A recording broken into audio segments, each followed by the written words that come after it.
नमस्कार. Ethics daily answer writing सिरीजमध्ये आपल्या सर्वांचं स्वागत. आपली आत्मनिर्भर सिरीज आपण आज चौथ्या प्रश्नामधून सुरू करणार आहोत. चौथा प्रश्न, नक्कीच प्रश्नाचं नेचर आपलं इझी टू डिफिकल्ट होत चाललेलं आहे. प्रॉबिटीवरचा हा प्रश्न आहे आणि आज आपण प्रश्न व्यवस्थितपणे वाचूयात. प्रॉबिटी आणि इंटिग्रिटी, यासाठी आपल्याला इंटिग्रिटी माहीत असणं आवश्यक आहे. एथिक्स, इंटिग्रिटी आणि ॲप्टिट्यूड आपल्या सिलेबसमध्येच आपण हा इंटिग्रिटी कीवर्ड ऐकतो. ओके, तर दोन्ही कीवर्ड आपल्याला व्यवस्थितपणे इथे माहीत असायला पाहिजे, त्यावेळेसच आपण हा क्वेश्चन ॲड्रेस करू शकतो. हे पहा, प्रॉबिटी आणि इंटिग्रिटी यामधील आपल्याला फरक व त्याचे भारतीय प्रशासनातील महत्त्व विशद करायचे आहेत. प्रश्न हा 10च मार्काला आहे आणि 150 शब्दांमध्ये आहे. तर आपण प्रश्नाचा फोकस पाहूयात. काय फोकस असणार आहे प्रश्नाचा? तर आपल्याला फरक आणि महत्त्व कशाचं? प्रॉबिटी आणि इंटिग्रिटीचं विशद करायचं आहे 10 मार्कामध्ये 150 शब्दाला. प्रश्न समजला सर्वांना व्यवस्थितपणे? ओके, तर आता प्रश्नाची आपण सुरुवात करूयात. एक चांगलं इंट्रोडक्शन आपल्याला लिहायचं आहे. इंट्रोडक्शनमध्ये आपण काय करू शकतो? इंट्रोडक्शनमध्ये लगेच फरक लिहून तुम्ही उत्तर सुरू करू शकतात, पण एक आपण बॅलन्स्ड अप्रोचने इंट्रोडक्शन करू शकतो की दोन्हीचे कीवर्ड, ज्याला आपण योग्यता आणि सचोटी असं म्हणतो, तर ही मूल्य प्रशासकीय अधिकाऱ्याकडे असणं गरजेचं आहे. म्हणजे सार्वजनिक प्रशासनामध्ये नैतिकता टिकवण्यासाठी इंटिग्रिटी आणि प्रॉबिटी म्हणजेच सचोटी आणि योग्यता ही दोन महत्त्वाची मूल्ये आहेत आणि ही मूल्य एकमेकांना कशी आहेत? पूरक आहेत आणि एकमेकांशी संबंधित असल्याने त्यांचा आशय व कार्यक्षेत्र जरी वेगवेगळे असले तरी ते काय आहेत? प्रशासनामध्ये विश्वासार्हता, लोकांचा प्रशासनाप्रती विश्वास हा टिकवून ठेवण्यासाठी ही मूल्य कशी आहेत? महत्त्वपूर्ण आहेत. असं आपण एक चांगलं इंट्रोडक्शन इथे लिहू शकतो. सर्वांना इंट्रोडक्शन व्यवस्थितपणे समजलेलं आहे. आता आपण मेन बॉडीकडे येऊ शकतो. तुम्ही डिरेक्टली मेन बॉडी थ्रू पण उत्तर सुरू करू शकता 10 मार्काचा प्रश्न असल्यामुळे. आता इथे लक्ष द्या, आपल्याला काय विचारलं आहे? मेन बॉडीमध्ये काय लिहायचं आहे? इंटिग्रिटी म्हणजे काय आणि प्रॉबिटी म्हणजे काय? आपल्याला सर्वात पहिले या दोन्हीमधला फरक विशद करायचा आहे. इंटिग्रिटीला आपण काय म्हणतो? सचोटी. आणि प्रॉबिटीला काय म्हणतो आपण? योग्यता. तर इंटिग्रिटी म्हणजे काय? व्यक्तीचं अंतर्गत नैतिक बळ, सत्यनिष्ठता, यालाच आपण प्रॉबिटी म्हणतो. म्हणजे व्यक्तीचा आतला आवाज, त्याला आपण इंटिग्रिटी म्हणतो. लक्षात कसं ठेवायचं? इंटिग्रिटीचा जो आय आहे, आय म्हणजे मी प्रशासकीय अधिकारी आणि माझी विचारसरणी कशी आहे. आणि प्रॉबिटीचा पी म्हणजे पब्लिक, म्हणजे प्रशासनामध्ये कार्य करत असताना, लोकसेवा देत असताना मी कसा नियम पाळत आहे. लक्षात आलं?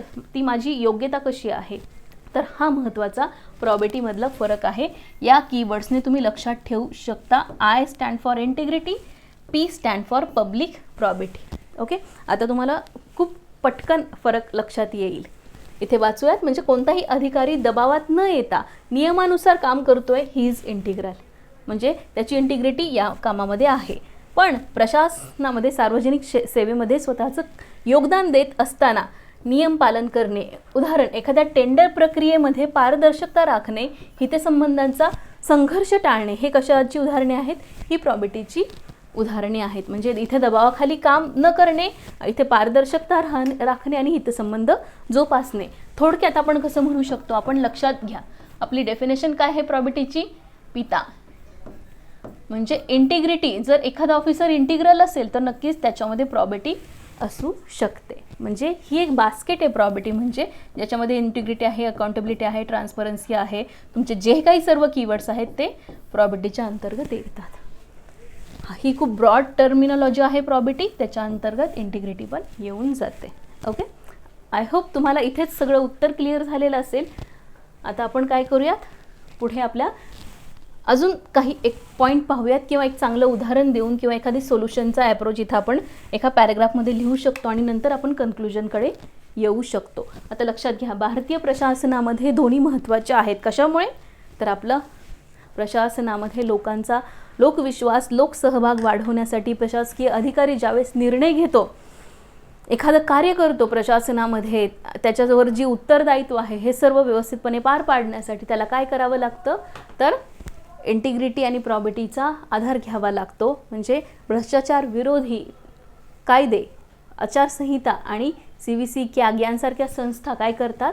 तर या दोन्ही मूल्यांना बळ देतात. या संस्था कशासाठी असतात? तर या संस्थांना आपण कॅगला आपण फ्रेंड, फिलॉसॉफर आणि गाईड असं म्हणतो. या अधिक ट्रान्सपरन्सीने कार्य करत असतील तर नक्कीच आपली जी लोकशाही प्रति लोकांचा विश्वास आहे आणि प्रशासकीय अधिकाऱ्यांपर्यंतचा लोकांचा विश्वास आहे तो दृढ होण्यासाठी मदत मिळते. या पद्धतीने तुम्ही उदाहरण लिहू शकता आणि एक चांगलं कन्क्लुजन देऊ शकता. इथे मी चांगलं कन्क्लुजन देण्याचा प्रयत्न केलेला आहे. या कन्क्लुजनमध्ये आपण एक बॅलन्स्टिक ॲप्रोचने हे कन्क्लुजन लिहितो. यामध्ये पहा, म्हणूनच इंटिग्रिटी जरी आपण ही कशी आहे, वैयक्तिक नैतिकता आहे. बघा आपण काय लिहिले, इंटिग्रिटी कशी आहे, वैयक्तिक नैतिकता आहे. तर प्रॉबिटी काय आहे, तर प्रॉबिटी ही सार्वजनिक नैतिकता आहे. लक्षात आलं सर्वांना? क्लिअर झालं? तर असं आपण कन्क्लुजनमध्ये to the point focused approach लिहिलेला आहे. म्हणजे एक्झामिनरला वाटतं की याचा हा कॉन्सेप्ट क्लिअर आहे. नक्कीच याला 10 पैकी किती मार्क्स देऊ शकतो एक्झामिनर? 5+ तर सहज तुम्हाला मार्क्स मिळून जातील.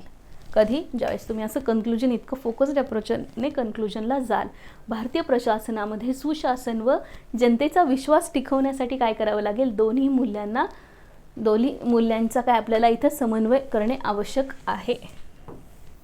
असं आपण एक चांगलं कन्क्लुजन लिहू शकतो. बऱ्याच वेळा एसेमध्ये आणि एथिक्सच्या पेपरमध्ये कन्क्लुजन खूप महत्त्वपूर्ण असं ठरतं आणि ते जर व्यवस्थितपणे समर्पक असेल तर तुम्हाला चांगले मार्क्स मिळू शकतात. आय होप तुम्हाला हा प्रश्न व्यवस्थितपणे समजला असेल.